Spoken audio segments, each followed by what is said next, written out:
who now we know changed Director Comey's exoneration letter, changed the term gross negligence, which is a crime, to extreme carelessness. Is that the same guy? Well, Congressman, I don't know every step that the individual you mentioned was involved in, but certainly I know that he was heavily involved in the Clinton email investigation. Thank you. And is this the same Peter Strzok who helped, was a key player in the Russian investigation, and the same Peter Strzok who was put on Mueller's team, Special Counsel Bob Mueller's team?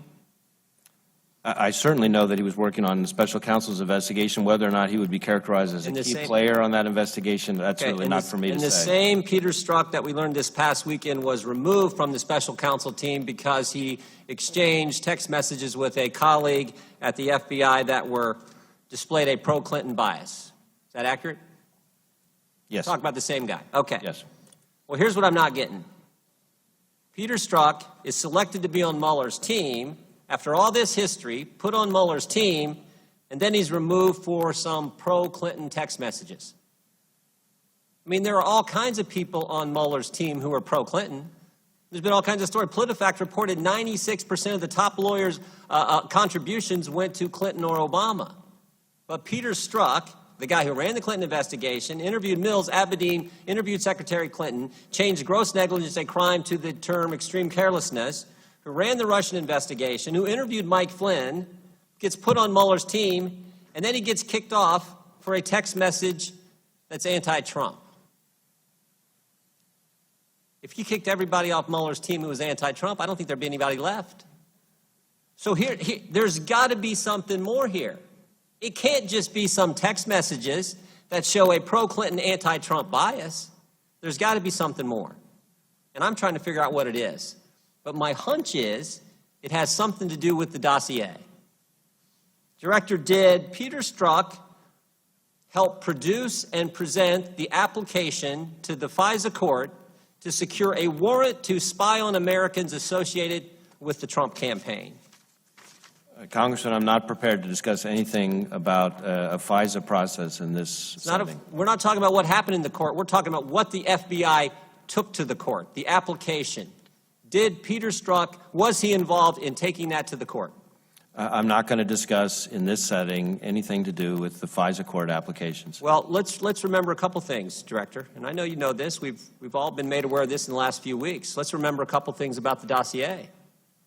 The Democrat National Committee in the Clinton campaign, which we now know were one and the same, paid the law firm, who paid Fusion GPS, who paid Christopher Steele, who then paid Russians to put together a report that we call a dossier full of all kinds of fake news, National Enquirer garbage.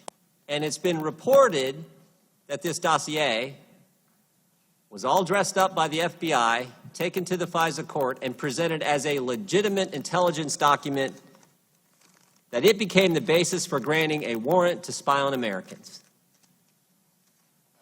And I'm wondering if that actually took place. It sure looks like it did. And the easiest way to clear it up is for you guys to tell us what was in that application and who took it there. Congressman, our staffs have been having extensive interaction with both intelligence committees on our interaction with the FISA court, and I think that's the appropriate setting for those questions. Here's what I think, Director Wray.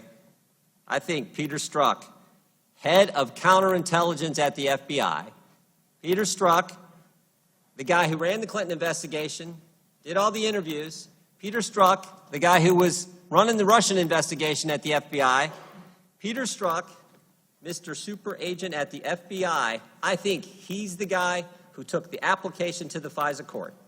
And if that happened, I mean, think if this happened, if you had the FBI working with a campaign, the Democrats' campaign, taking opposition research, dressing it all up and turning it into an intelligence document and taking it to the FISA court so they could spy on the other campaign, if that happened, that is as wrong as it gets. And you know what? Maybe I'm wrong. You can clear it all up. You can clear it all up for all of us here, all the Congress who wants to know, and frankly, all of America who wants to know. You can clear it all up by release. We sent you a letter 2 days ago. Just release the application. Tell us what was in it.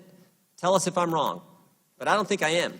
I think that's exactly what happened. And if it did, it is as wrong as it can be. And people who did that need to be held accountable. Congressman, we will not hesitate to hold people accountable after there has been an appropriate investigation, independent and objective, by the Inspector General into the handling of the prior matter. And based on that, I will look at all available remedies, depending on what the facts are when they are found. As to the access to the dossier, that's something that is a subject of ongoing discussion between my staff and the various intelligence committees. There's no